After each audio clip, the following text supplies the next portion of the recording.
বাজি ধরেছিলেন খালের পানিতে ১০০ ডুব দিবেন, সফল হলে মিলবে ৫০০ টাকা পুরস্কার। যেমন কথা তেমন কাজ, ১০০ বার ডুবও দিয়েছিলেন, কিন্তু ডুব শেষে উঠে অসুস্থ হয়ে পড়েন। হাসপাতালে নিয়ে যাওয়ার পর চিকিৎসক ওই ব্যক্তিকে মৃত ঘোষণা করেন।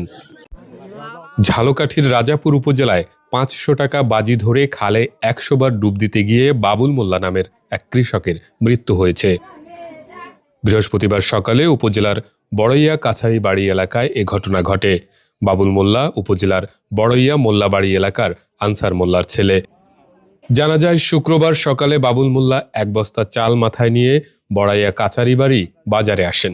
শীতের সকালে পরিশ্রমের কারণে শরীর গরম হয়ে গেলে তিনি বাজারে উপস্থিত কয়েকজনের সঙ্গে ৫০০ টাকার বিনিময়ে খালে নেমে টানা ১০০ বার ডুব দেওয়ার বাজি ধরেন।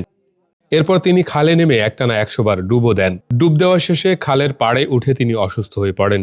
তাৎক্ষণিকভাবে স্বজনরা তাকে উষ্ণতা দেওয়ার চেষ্টা করেন। পরে রাজাপুর উপজেলা স্বাস্থ্য কমপ্লেক্সে নিয়ে গেলে কর্তব্যরত চিকিৎসক তাকে মৃত ঘোষণা করেন।